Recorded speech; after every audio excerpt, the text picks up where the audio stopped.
ರಾಜ್ಯದ ಜನರಿಗೆ ಬೆಲೆ ಏರಿಕೆಯ ಶಾಕ್ ತರ್ತಾ ಇದೆ. ಯಾಕೆಂದ್ರೆ ರಾಜ್ಯ ಸರ್ಕಾರ ಸೆಸ್ ದರವನ್ನು ಹೆಚ್ಚಳ ಮಾಡಿ ಆದೇಶವನ್ನು ಹೊರಡಿಸಿದೆ. ಸೆಸ್ ದರ ಅಂದ್ರೆ ಇಂಧನದ ಮೇಲಿನ ಸೆಸ್ಸನ್ನು 3 ರಿಂದ 3.5 ರೂಪಾಯಿ ತನಕ ಹೆಚ್ಚಳ ಮಾಡಲಾಗಿದೆ. ರಾಜ್ಯದಲ್ಲಿ ಪೆಟ್ರೋಲ್ ಡೀಸೆಲ್ ದರವನ್ನು ಹೆಚ್ಚಳ ಮಾಡಿ ರಾಜ್ಯ ಸರ್ಕಾರ ಆದೇಶ ಹೊರಡಿಸಿದೆ. ಪೆಟ್ರೋಲ್ ಮೇಲೆ 3 ರೂಪಾಯಿ, ಡೀಸೆಲ್ ಮೇಲೆ 3 ರೂಪಾಯಿ 50 ಪೈಸೆಯಷ್ಟು ದರ ಈಗ ಇವತ್ತಿನಿಂದಲೇ ಹೆಚ್ಚಳವಾಗ್ತಾ ಇದೆ.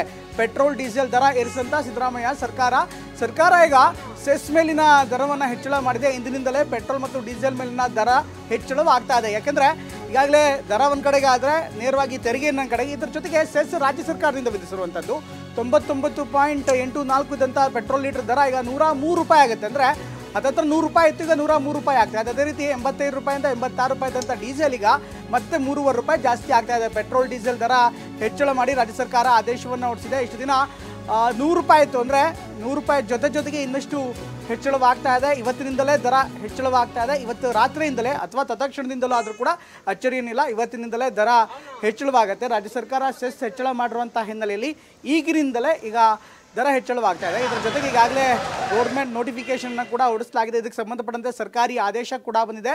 ಪೆಟ್ರೋಲ್ ಮೇಲೆ 3 ರೂಪಾಯಿ ದರ ಏರಿಕೆ ಆದರೆ ಅದೇ ರೀತಿ ಡೀಸೆಲ್ ಮೇಲೆ 3.5 ರೂಪಾಯಿ ದರ ಏರಿಕೆ ಆಗುತ್ತೆ. ಇಂದಿನಿಂದಲೇ ಡೀಸೆಲ್ ಮತ್ತು ಪೆಟ್ರೋಲ್ನ ದರ ಹೆಚ್ಚಳವಾಗ್ತಾ ಇದೆ. ಅತ್ತ ರಾಜ್ಯ ಸರ್ಕಾರ ಈಗಾಗಲೇ ಗ್ಯಾರಂಟಿ ಯೋಜನೆಗಳಿಗೆ ಸಂಬಂಧಪಟ್ಟಂತೆ ಹಣವನ್ನು ಒಗ್ಗೂಡಿಸುವಂಥ ಕೆಲಸವನ್ನು ಮಾಡ್ತಾ ಇದೆ. ಬಹುಶಃ ಈಗಾಗಲೇ ರಾಜ್ಯ ಸರ್ಕಾರಕ್ಕೆ ಆ ಒಂದು ಹಣ ಕೂಡಿಸೋದ್ರ ಜೊತೆಗೆ ಇನ್ನಿತರ ಸರ್ಕಾರಿ ಖಜಾನೆಯ ಆದಾಯದ ಮೇಲೆ ಗಮನ ಇಟ್ಕೊಂಡು ಸೆಸ್ ಹಾಕಿರುವಂಥ ಸಾಧ್ಯತೆ ಇದೆ ಅಂತ ಹೇಳಲಾಗ್ತಾ ಇದೆ. ಒಟ್ಟಿನಲ್ಲಿ ಇದರಿಂದ ಈಗ ಜನ ಯಾವ ರೀತಿ ರಿಯಾಕ್ಟ್ ಮಾಡ್ತಾರೆ ಅನ್ನೋದು ಕಾದು ನೋಡಬೇಕಾಗುತ್ತೆ. ಸಹಜವಾಗಿ ಜನರಿಗೆ ಈಗಾಗಲೇ ಬೆಲೆ ಏರಿಕೆಗೆ ಸಂಬಂಧಪಟ್ಟಂತೆ ದೊಡ್ಡದೊಂದು ಸಮಸ್ಯೆ ಉಂಟಾಗಿತ್ತು. ಪ್ರಮುಖವಾಗಿ ಲೋಕಸಭೆ ಚುನಾವಣೆಯಲ್ಲಿ ಬಿಜೆಪಿಯ ವಿರುದ್ಧವೇ ಕಾಂಗ್ರೆಸ್ ಬೆಲೆ ಏರಿಕೆಯ ಅಸ್ತ್ರವನ್ನು ಬಳಸಿತ್ತು. ಈಗ ಅದೇ ಕಾಂಗ್ರೆಸ್ ಸರ್ಕಾರ ಈಗ ಬೆಲೆ ಏರಿಕೆಯ ಬಗ್ಗೆ ಮಾತಾಡ್ತಾ ಇರುವಂಥದ್ದು ಅಥವಾ ಬೆಲೆ ಏರಿಕೆ ಮಾಡಿರುವಂಥದ್ದು ಸಹಜವಾಗಿಯೇ ಆಕ್ರೋಶಕ್ಕೆ ಅಥವಾ ರಾಜಕೀಯ ಚರ್ಚೆಗೆ ಕಾರಣವಾಗುತ್ತೆ.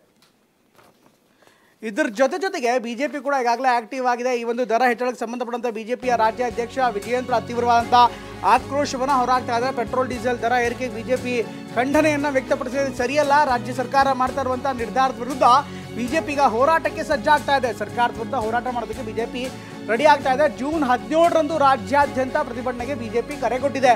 ರಾಜ್ಯವ್ಯಾಪಿ ಪ್ರತಿಭಟನೆಗೆ ಕರೆ ನೀಡಿದ ವಿಪಕ್ಷ ಬಿಜೆಪಿ ಇನ್ಫ್ಯಾಕ್ಟ್ ಈ ಒಂದು ಪ್ರತಿಭಟನೆಗೆ ಸಂಬಂಧಪಟ್ಟಂತೆ ಈಗಾಗಲೇ ಚರ್ಚೆ ಕೂಡ ಆಗಿದೆ. ಪೆಟ್ರೋಲ್ ಮತ್ತು ಡೀಸೆಲ್ ದರ ಏನಿದೆ, ಪೆಟ್ರೋಲ್ ಡೀಸೆಲ್ ದರ ಹೆಚ್ಚಳ ಮಾಡಿರೋದನ್ನು ಖಂಡಿಸಿ ಬಿಜೆಪಿ ಈಗ ರಸ್ತೆಗಿಳಿದು ಹೋರಾಟ ಮಾಡೋದಕ್ಕೆ ನಿರ್ಧಾರ ಮಾಡ್ತಾ ಇದೆ. ಅಂತ ಲೋಕಸಭೆ ಚುನಾವಣೆಗೂ ಮೊದಲು ಇದೇ ವಿಚಾರವನ್ನು ಮುಂದಿಟ್ಟು ಬಿಜೆಪಿ ವಿರುದ್ಧ ಕಾಂಗ್ರೆಸ್ ಪ್ರಶ್ನೆ ಮಾಡ್ತಾ ಇತ್ತು. ಇವತ್ತು ಪೆಟ್ರೋಲ್ ದರ ಬಿಜೆಪಿ ದರ ಎಷ್ಟಾಗಿದೆ, ಈಗ ಎಷ್ಟಾಗಿದೆ ಅಂತ ಕೇಳ್ತಾ ಇತ್ತು.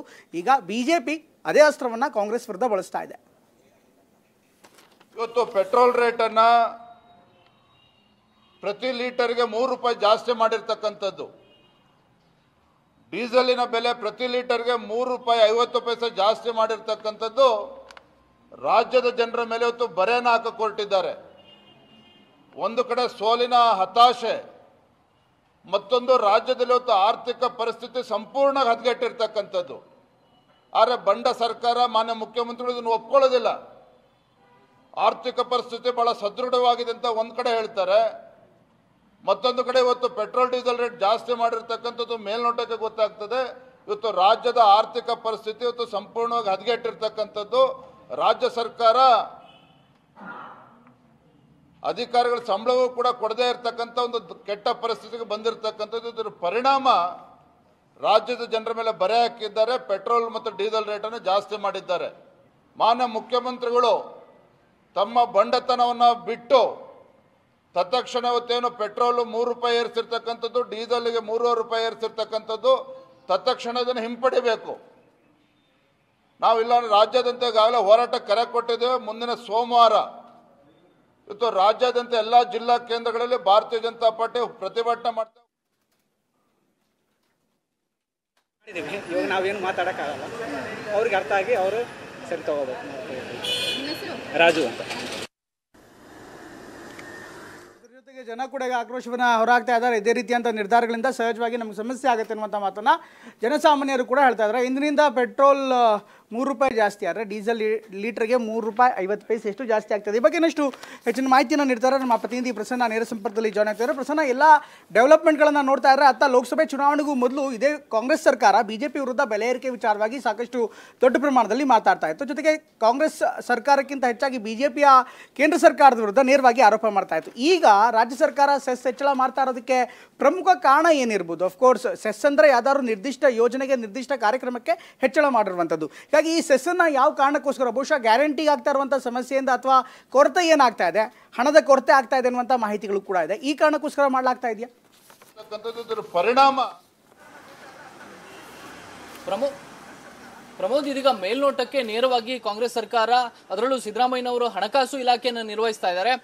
ಪೆಟ್ರೋಲ್ ಮತ್ತು ಡೀಸೆಲ್ ಮೇಲಿನ ಮಾರಾಟ ತೆರಿಗೆ ಒಂದು ಅಂಶವನ್ನ ಹೆಚ್ಚಳವನ್ನ ಮಾಡಲಾಗಿದೆ. ಪೆಟ್ರೋಲ್ ಮತ್ತು ಡೀಸೆಲ್ ಮೇಲೆ ಇದ್ದಂತಹ ಒಂದು ಮಾರಾಟ ತೆರಿಗೆಯನ್ನ, ಚಿಲ್ಲರೆ ಮಾರಾಟ ತೆರಿಗೆಯನ್ನ 3.5% ನಿಂದ 4.1% ತನಕವೂ ಕೂಡ ಏರಿಕೆ ಮಾಡಿರುವಂಥದ್ದು. ಇದರ ನೇರ ಪರಿಣಾಮ ರಿಟೇಲ್ ಆಗಿ ಪೆಟ್ರೋಲ್ ಹಾಕಿಸ್ಕೊಳ್ಳುವಂತಹ ವಾಹನ ಸವಾರಿಗೆ ಇದರ ಪರಿಣಾಮ ಬರುತ್ತೆ. ರಾಜ್ಯ ಸರ್ಕಾರ ಇವತ್ತು ಗೆಜೆಟ್ ನೋಟಿಫಿಕೇಶನ್ ಹೊರಡಿಸುವ ಮೂಲಕ ನೇರವಾಗಿ ಸಾರ್ವಜನಿಕರಿಗೆ ಒಂದು ಶಾಕ್ ಅನ್ನ ಕೊಟ್ಟಿದೆ.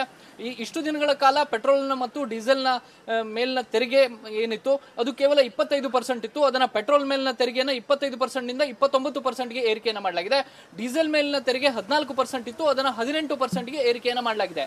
ಸಹಜವಾಗಿಯೇ ನೇರವಾಗಿ ಅದರ ಪರಿಣಾಮ ಕೇವಲ ವಾಹನ ಸವಾರಿಗೆ ಮಾತ್ರವಲ್ಲ, ಬೇರೆ ಬೇರೆ ರೀತಿಯ ಟ್ರಾನ್ಸ್ಪೋರ್ಟೇಷನ್ ಸಿಸ್ಟಮ್ ಮೇಲೆ ಮತ್ತು ಗೂಡ್ಸ್ಗಳ ಸಪ್ಲೈಗಳ ಮೇಲೂ ಕೂಡ ಒಂದಷ್ಟು ಪರಿಣಾಮಗಳು ಉಂಟಾಗುತ್ತೆ. ಹೀಗಾಗಿ ಸಹಜವಾಗಿಯೇ ಬೆಲೆ ಏರಿಕೆಯಿಂದ ತತ್ತರಿಸಿ ಹೋಗಿರುವಂತಹ ಜನರಿಗೆ ಮತ್ತಷ್ಟು ಬೆಲೆ ಏರಿಕೆ ಬಿಸಿ ತಟ್ಟುವಂಥದ್ದು ನಿಶ್ಚಿತವಾಗಿದೆ. ಸರ್ಕಾರ ಈಗ ಅಂದಾಜು ಮಾಡಿರೋ ಪ್ರಕಾರ 2,500ದಿಂದ 3,000 ಕೋಟಿಯಷ್ಟು ಹೆಚ್ಚಿನ ಆದಾಯವನ್ನ ನಿರೀಕ್ಷೆಯನ್ನ ಮಾಡ್ತಾ ಇದೆ. ಮೇಲ್ನೋಟಕ್ಕೆ ಇದು ನೇರವಾಗಿ ಗ್ಯಾರಂಟಿಗಳಿಂದ ಆರ್ಥಿಕವಾಗಿ ಒಂದಷ್ಟು ಹಿನ್ನಡೆ ಆಗ್ತಾ ಇದೆ, ಜರ್ಜರಿತವಾಗ್ತಾ ಇದೆ. ಸುಮಾರು 35ರಿಂದ 40 ಸಾವಿರ ಕೋಟಿಯಷ್ಟು ಹಣ ಗ್ಯಾರಂಟಿ ಯೋಜನೆಗಳಿಗೆ ಮೀಸಲಿಟ್ಟಂತ ಸರ್ಕಾರ ಅದನ್ನ ಎಲ್ಲೋ ಒಂದು ಕಡೆ ಭರಿಸಬೇಕಂತ ಅನಿವಾರ್ಯತೆ ಕೂಡ ಸೃಷ್ಟಿಯಾಗಿದೆ. ಈ ಕಾರಣಕ್ಕೋಸ್ಕರ ನೇರವಾಗಿ ಪೆಟ್ರೋಲ್ ಮತ್ತು ಡೀಸೆಲ್ ಮೇಲಿನ ತೆರಿಗೆಯನ್ನ, ಮಾರಾಟ ತೆರಿಗೆಯನ್ನ ಹೆಚ್ಚಳ ಮಾಡಿದೆ ಅನ್ನುವಂಥದ್ದು ವಿಶ್ಲೇಷಣೆಗಳು ನಡೀತಾ ಇದ್ದಾವೆ. ಕಳೆದ 2022ರಲ್ಲಿ ₹7 ಅವತ್ತಿನ ಬೊಮ್ಮಾಯಿ ಸರ್ಕಾರ ಇಳಿಸಿತ್ತು. ಅಲ್ಲಿಂದ ಇಲ್ಲಿನವರೆಗೂ ಕೂಡ ನಿಯಂತ್ರಣವನ್ನ ಇಡಲಾಗಿತ್ತು. ಪೆಟ್ರೋಲ್ ಮತ್ತು ಡೀಸೆಲ್ ಬೆಲೆ ₹100 ದಾಟಿ ಹೋಗಿರಲಿಲ್ಲ. ಆದ್ರೆ ಇದೀಗ ಸರ್ಕಾರ ಸೆಸ್ ಅನ್ನ, ತೆರಿಗೆಯನ್ನ, ಮಾರಾಟ ತೆರಿಗೆಯನ್ನ ಹೆಚ್ಚಳ ಮಾಡಿರೋದ್ರಿಂದಾಗಿ ಬಹುಶಃ ₹103 ಆಸುಪಾಸಿನಲ್ಲಿ ಈ ಒಂದು ಪೆಟ್ರೋಲ್ ಡೀಸೆಲ್ ದರ ಬಂದು ನಿಲ್ಲುತ್ತೆ. ಸುಮಾರು ₹86ರಿಂದ ₹88ಗೆ ಡೀಸೆಲ್ ಬೆಲೆ ಬಂದು ತಲುಪುತ್ತೆ. ಇದರ ಪರಿಣಾಮ ನೇರವಾಗಿ ಜನರು ಎದುರಿಸಬೇಕಂತ ಒಂದು ಅನಿವಾರ್ಯ ಪರಿಸ್ಥಿತಿ ನಿರ್ಮಾಣ ಆಗ್ತಿದೆ. ಪ್ರಸನ್ನ, ಹಾಗೆ ಸಂಪರ್ಕದಲ್ಲಿ ಕಿರಣ್ ಕೂಡ ಸಂಪರ್ಕದಲ್ಲಿ ಜಾಯ್ನ್ ಆಗ್ತಾರೆ. ಕಿರಣ್, ಈ ಒಂದು ವಿಚಾರ ಈಗ ರಾಜಕೀಯವಾಗಿ ಕೂಡ ಬಹುದೊಡ್ಡ ಚರ್ಚೆ ಆಗ್ತಾ ಇದೆ ಅಂತ ವಿಪಕ್ಷ ಬಿಜೆಪಿ ಕೂಡ ತಡ ಮಾಡಲೇ ಇಲ್ಲ. ನೇರವಾಗಿ ಸರ್ಕಾರದ ಆದೇಶವನ್ನ ಖಂಡನೆ ಮಾಡ್ತಾ ಈಗ ಹೋರಾಟದ ಹಾದಿಯನ್ನು ಹಿಡಿತಾ ಇದೆ, ರಸ್ತೆಗಿಳಿದು ಹೋರಾಟ ಮಾಡೋದಕ್ಕೆ ಮುಂದಾಗ್ತಾ ಇದೆ. ಲೋಕಸಭಾ ಚುನಾವಣೆಗಿಂತ ಮೊದಲು ಇದೇ ಕಾಂಗ್ರೆಸ್ ಬಿಜೆಪಿ ವಿರುದ್ಧ ಬೆಲೆ ಏರಿಕೆ ಹೆಸರನ್ನ ಮುಂದಿಟ್ಟಿತ್ತು. ಈಗ ಬಿಜೆಪಿಯ ಸರ್ದಿ. ಹೀಗಾಗಿ ಬಿಜೆಪಿ ಯಾವ ರೀತಿ ಇದನ್ನು ತೆಗೆದುಕೊಳ್ತಾ ಇದೆ, ಜೊತೆಗೆ ರಾಜಕೀಯವಾಗಿ ಕೂಡ ಈ ಒಂದು ವಿಚಾರ, ಬೆಲೆ ಏರಿಕೆ ವಿಚಾರ ಯಾವ ಮಟ್ಟಕ್ಕೆ ಹೋಗ್ಬೋದು?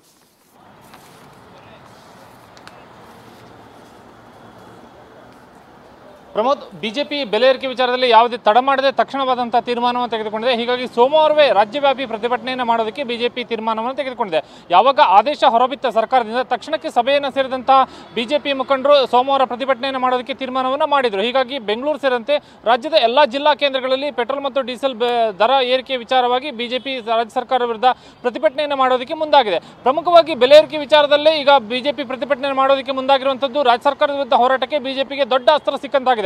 ಇಲ್ಲಿ ಬಿಜೆಪಿ ಈ ವಿಚಾರವನ್ನು ಯಾವ ರೀತಿ ತೆಗೆದುಕೊಂಡು ಹೋಗ್ತಾ ಇದೆ ಅಂದ್ರೆ, ರಾಜ್ಯದ ಜನ ಕೇಳದೇ ಇದ್ರೂ ಕೂಡ ಉಚಿತವಾದಂತಹ ಘೋಷಣೆಗಳನ್ನು ಮಾಡಿದಂತಹ ರಾಜ್ಯ ಸರ್ಕಾರ, ಕಾಂಗ್ರೆಸ್ ಸರ್ಕಾರ ಈಗ ಅದಕ್ಕೆ ಬೇಕಾದಂತಹ ಹಣವನ್ನು ಸರಿದೂಗಿಸೋದಕ್ಕೆ ಈ ರೀತಿಯಾಗಿ ಹಣ ಬೆಲೆಯನ್ನು ಏರಿಕೆ ಮಾಡುವ ಮುಖಾಂತರವಾಗಿ ಹಣವನ್ನು ಸರಿದೂಗಿಸುವಂತ ಒಂದು ಕೆಲಸವನ್ನ ಮಾಡ್ತಿದೆ ಅನ್ನುವಂಥ ಒಂದು ಆರೋಪವನ್ನು ಈಗ ಬಿಜೆಪಿ ಮುಂದಿಡ್ತದೆ. ಹೀಗಾಗಿ ಇದೇ ವಿಚಾರವನ್ನೇ ಮುಂದಿಟ್ಟುಕೊಂಡು ಸೋಮವಾರ ಕೂಡ ಪ್ರತಿಭಟನೆಯನ್ನು ಮಾಡೋದಕ್ಕೆ ಬಿಜೆಪಿ ಮುಂದಾಗಿದೆ. ಯಾಕೆಂದ್ರೆ ಒಂದು ಹಂತದಲ್ಲಿ ವಾಲ್ಮೀಕಿ ಅಭಿವೃದ್ಧಿ ನಿಗಮದ ಹಗರಣದ ವಿಚಾರದಲ್ಲಿ ಹೋರಾಟವನ್ನು ಮುಂದುವರಿಸುತ್ತಿರುವಂತಹ ಬಿಜೆಪಿ ಈಗ ದಿಢೀರಾಗಿ ಸಿಕ್ಕಿರುವಂತಹ ಬೆಲೆ ಏರಿಕೆ ವಿಚಾರವನ್ನು ಕೂಡ ಮುಂದಿಟ್ಟುಕೊಂಡು ಈಗ ರಸ್ತೆಗಿಳಿದು ಸರ್ಕಾರದ ವಿರುದ್ಧ ಪ್ರತಿಭಟನೆಯನ್ನು ಮಾಡೋದಕ್ಕೆ ಮುಂದಾಗಿದೆ.